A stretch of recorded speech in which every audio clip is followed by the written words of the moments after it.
განათლების სისტემა 11 კლასიან სწავლებაზე 2027-28 წლიდან გადავა. მე-12 კლასში სწავლის მსურველთათვის ყოველი წლის მარტში სარეგისტრაციო პორტალი გაიხსნება, სადაც მსურველებს დარეგისტრირების საშუალება ექნება. ამ კატეგორიის რაოდენობის მიხედვით განისაზღვრება კონკრეტულ სკოლებში მე-12 კლასის გახსნის საკითხიც. ამის შესახებ განათლების მინისტრმა გივი მიქანაძემ ზოგადი განათლების სისტემის რეფორმის ეროვნული კონცეფციის პრეზენტაციისას განაცხადა. მისი თქმით მნიშვნელოვანია ის, რომ მე-11 კლასი პროფილური გახდება. დაინერგება ეგრეთ წოდებული რეპეტიტორიუმი, შეიცვლება და ერთიანი პრინციპით იწარმოებს სწავლება ერთსა და იმავე სასწავლო დისციპლინაში. ყველა სკოლაში იქნება ერთი სახელმძღვანელო, რომელზეც სამინისტრო აქტიურად იმუშავებს. პირველეს ყოვლისა, ჩვენი მთავარი მიზანი და აქცენტირება არის ზოგადი განათლების ეროვნული მიზნების დოკუმენტი.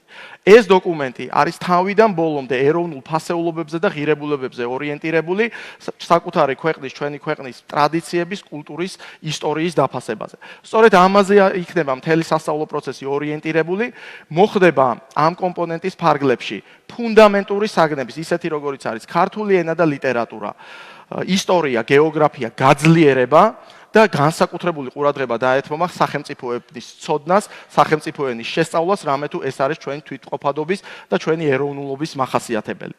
ამავდროულად არანაკლები და ძალიან მნიშვნელოვანი ყურადღება დაეთმობა ისეთ მიმართულებებს, რომელიც STEM მიმართულებაში არის გაერთიანებული და ზუსტი და საბუნებისმეტყველო საგნებს წარმოადგენს. სასკოლო საფეხურები განისაზღვრება შემდეგნაირად. დაწყებითი იქნება პირველი მე-6 კლასი, საბაზო იქნება მე-7, მე-9 და საშუალო საფეხური იქნება მე-10, მე-11 კლასები. თქვენ იცით, რაოდენ სპეკულაციური განცხადებები გააკეთეს რიგმა პირებმა, მას შემდეგ, რაც პრემიერმა უმაღლესი განათლების რეფორმის კონცეფციის პრეზენტაციის დროს სავარაუდო კომპონენტად წარმოადგინა 11 კლასიან სასწავლო პროცესზე გადასვლა და ყოველგვარი არგუმენტაციის და სიმყარის გარეშე არაერთი ოპონენტისგან მოვისმინეთ 12 კლასიან სწავლების შენარჩუნების აუცილებლობაზე. თუმცა ის არგუმენტები საკმაოდ სუსტი და არადამაჯერებელი იყო. რეალობა არის შემდეგი. განათლების მეცნიერებისა და ახალგაზრდობის სამინისტრო სრულ პასუხისმგებლობას იღებს იმაზე, რომ 11 წლიანი სწავლება იქნება საკმარისი იმისთვის, რომ ჩვენ სრულფასოვანი ზოგადი განათლება მივცეთ ახალგაზრდებს. ამავდროულად ჩვენ ნებაყოფლობით კომპონენტს დავტოვებთ, რომლითაც ყოველი წლის მარტში გავხსნით სარეგისტრაციო ბადეს, სადაც ნებისმიერ დაინტერესებულ პირს შეიძლება დარეგისტრირდეს, თუ მას ექნება სურვილი, რომ მე-12 კლასშიც ისწავლოს და შესაბამისად მე-12 კლასი მათთვის სპეციალურად გაიხსნება შემდეგ სასწავლო წელს და ამით მათ ინტერესებსაც დავაკმაყოფილებთ. აქვე ჩვენთვის მნიშვნელოვანია, რომ ყველა ის პედაგოგი, რომელსაც საბაზო საფეხურზე მე-10 კლასის აღარ არსებობა და საშუალო საფეხურზე მე-12 კლასის არ არსებობა შეეხება, ჩართული იქნება სპეციალურ სასწავლო პროცესებში იმისთვის, რომ ყველა მათგანს დაუკომპენსირდეს ის ხელფასი, რომელსაც ისინი დღეს იღებენ და არც ერთი პედაგოგი სახელფასო ბადესთან მიმართებაში, სახელფასო უზრუნველყოფასთან მიმართებაში არ დაზიანდება. შემდეგი სასწავლო წლიდან ტესტურ რეჟიმში ყველა საჯარო სკოლაში პირველიდან მე-6 კლასის ჩათვლით სავალდებულოდ ბრუნდება სასკოლო ფორმები. მინისტრის თქმით, სოციალურად დაუცველი ოჯახები სახელმწიფოსგან მხარდაჭერას მიიღებენ.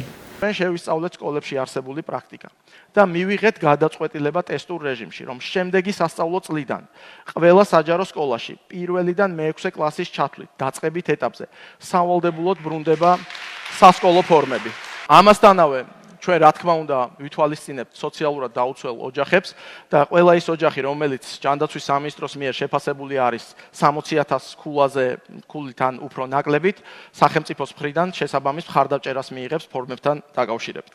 მინისტრმა კონცეფციაში არაერთ გამოწვევაზე ისაუბრა, მათ შორის მასწავლებელთა კარიერულ წინსვლაზე, სკოლებში ლაბორატორიული სტანდარტების გაუმჯობესებაზე, მოსწავლეთა მხრიდან სასკოლო პროცესში მობილურების გამოყენების შეზღუდვაზე და სხვა. მინისტრის თქმით, პირველ კლასელთა რეგისტრაციას ახალი ეტაპი დაემატება, რაც მოსწავლის საცხოვრებელი ადგილის პრინციპით რეგისტრაციას გულისხმობს. სკოლაში შესვლის შესაძლებლობა კი მიეცემათ მხოლოდ იმ ბავშვებს, რომელთაც 6 წელი 15 სექტემბრამდე შეუსრულდებათ.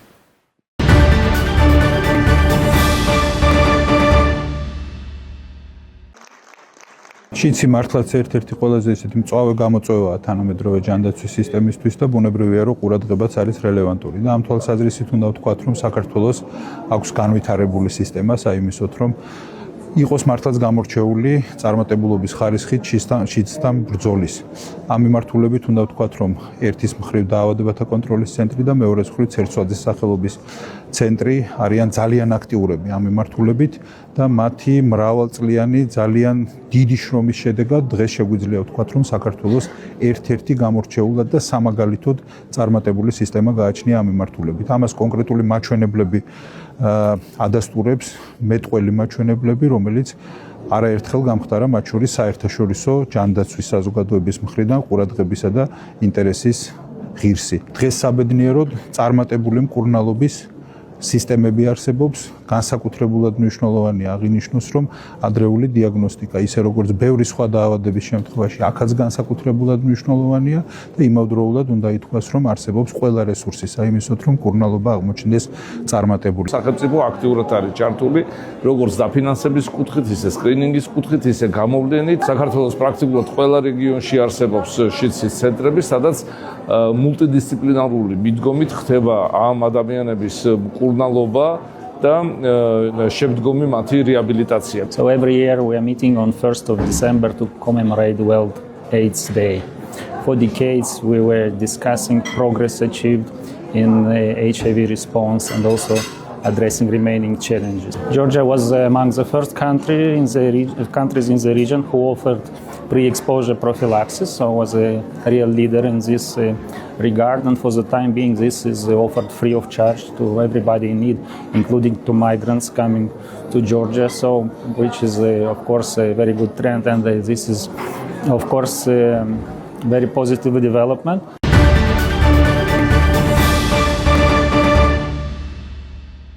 ერთი ნაბიჯით წინ უკრაინულ და ამერიკულ დელეგაციებს შორის ფლორიდაში გამართულ მოლაპარაკებებზე სამშვიდობო შეთანხმების მიღწევა ვერ მოხერხდა, თუმცა როგორც საერთაშორისო მედიაში წერენ, პროგრესი აშკარად შეინიშნება. ჟენევის მოლაპარაკებების შემდეგ კიდევ ერთი ძალიან პროდუქტიული შეხვედრა გქონდა, სადაც მიმდინარე კვირის მოვლენები განვიხილეთ. როგორც გითხარით, ჩვენი მიზანი ომის დასრულებაა, თუმცა ეს მიზანი ომის დასრულებაზე მეტიც არის. ჩვენ არა მხოლოდ ომის დასრულება გვსურს, არამედ გვინდა სამუდამოდ იყოს უზრუნველყოფილი უკრაინის უსაფრთხოება და რომ აღარასდროს შეიჭრან მის ტერიტორიაზე. ჩვენ ნამდვილი კეთილდღეობა გვინდა უკრაინისთვის, გვინდა უკრაინელმა ხალხმა საკუთარი ქვეყნის აღდგენა შეძლონ. ეს არის ყოვლის მომცველი საკითხი, რაზეც დღეს ვმუშაობთ. ამ ყველაფრის საფუძველის მომზადება, რა თქმა უნდა, ჟენევაში დავიწყეთ და ეს სამუშაო გაგრძელდება. დღეს კიდევ უფრო მეტად წავიწიეთ წინ, მაგრამ ჯერ კიდევ ბევრი სამუშაოა გასაწევი. ეს დელიკატური, რთული პროცესია. ცხადია, კიდევ ერთი მხარეა ჩართული, რომელიც განტოლების ნაწილი უნდა იყოს და ეს მოლაპარაკებები გაგრძელდება მთელი კვირა, როდესაც სტივ ვიტკოფი მოსკოვში გაემგზავრება. ჩვენ ასევე გვქონდა სხვადასხვა სახის კომუნიკაცია რუსულ მხარესთან და კარგად ვიცით მათი პოზიციების შესახებაც. ასე რომ ჯერ კიდევ ბევრი სამუშაო გვაქვს. კიევის პრიორიტეტები ზელენსკის თქმით სამშვიდობო მოლაპარაკებებში უკრაინის სუვერენიტეტის შენარჩუნება და უსაფრთხოების ძლიერი გარანტიების უზრუნველყოფაა. ზელენსკის განცხადებით სამშვიდობო შეთანხმებაში ტერიტორიული საკითხი ყველაზე რთული ელემენტია. თეთრი სახლის პრესპიკერი ლივიტი ამბობს, რომ სამშვიდობო შეთანხმების პროექტი ძალიან დახვეწილია და დასცენს, რომ ადმინისტრაცია ძალიან ოპტიმისტურად არის განწყობილი. მისივე განცხადებით მომლაპარაკებლებს მოლაპარაკების საშუალება მიეცემათ. არის იმედი, რომ ეს ომი საბოლოოდ დასრულდება. აღნიშნულთან დაკავშირებით პუტინმა დღეს მოსკოვში ამერიკის შეერთებული შტატების სპეციალური წარმომადგენელი უიტკოფი უნდა მიიღოს. ჩვენ პოზიციის დაფიქსირება ისტორიკოს ოთარ მაღლაკელიძეს ვთხოვით. გვითხრა, რომ ევროპისგან ომში მყოფ ქვეყანასთან მიმართებაში მეტი მხარდაჭერის მოლოდინი აქვს. მართალი გითხრათ, ძალიან პესიმისტურად ვარ განწყობილი ამ შეთანხმებასთან დაკავშირებით. როგორც ბოლო დროინდელმა მოვლენებმა აჩვენა, თლათ ამერიკელების ინიციატივა არ ყოფილა და უფრო რუსების სურვილები იყო მაგ მოთხოვნებში ვიდრე ამერიკის. მე ძალიან მაგონებს სიტუაცია 1938 წლის მიუნხენის შეთანხმებას, როცა ჩეხოსლოვაკია არ დაპატიჟეს მოლაპარაკებებზე გერმანია, საფრანგეთი და ინგლისი ისე მოილაპარაკეს ჩეხოსლოვაკიის ტერიტორიის განაწილებაზე, რომ ჩეხოსლოვაკებს არც კი კითხეს. და სხვათა შორის რომ დაბრუნდა ინგლისის მაშინდელი პრემიერ-მინისტრი ჰადროუზე აეროდრომზე ვიდეო არსებობს, ფურცელი აჩვენა, გრძელვადიანი მშვიდობა მოუტანა ევროპასო და 2 წელიწადში მსოფლიო ომი დაიწყო და ეს მე მგონია რომ ამ პერსპექტივა ამ ფორმით მოლაპარაკებებს არ აქვს, იმიტომ რომ არ შეიძლება მსხვერპლი დამნაშავედ გამოაცხადო. ჩერეთი უსამართლობაა და მეორე არ დათმობს არავითარ შემთხვევაში უკრაინელი ხალხი ამას. აქ ზელენსკიზე არ არის ლაპარაკი. და მეორე არც პუტინი არ დათანხმდება ამ პირობებში. შეიძლება დროებით დათანხმდეს, პუტინის ამოცანა ის სასახად ამბობს, რომ უკრაინული სახელმწიფო არ უნდა არსებობდეს. ამიტომ არანაირი გარანტიები უკრაინას ქონდა გარანტიები მანამდე ატომური ბომბი იყო უკრაინაში და გაიტანეს თავის დროზე საბჭოთა კავშირში დაიშალა იმ გარანტიით რომ უკრაინას არავინ არ შეეხებოდა. მაგრამ სად არის ახლა ესე გარანტიები? ამიტომ მეორედ უკრაინელები არ მოწყუდებიან.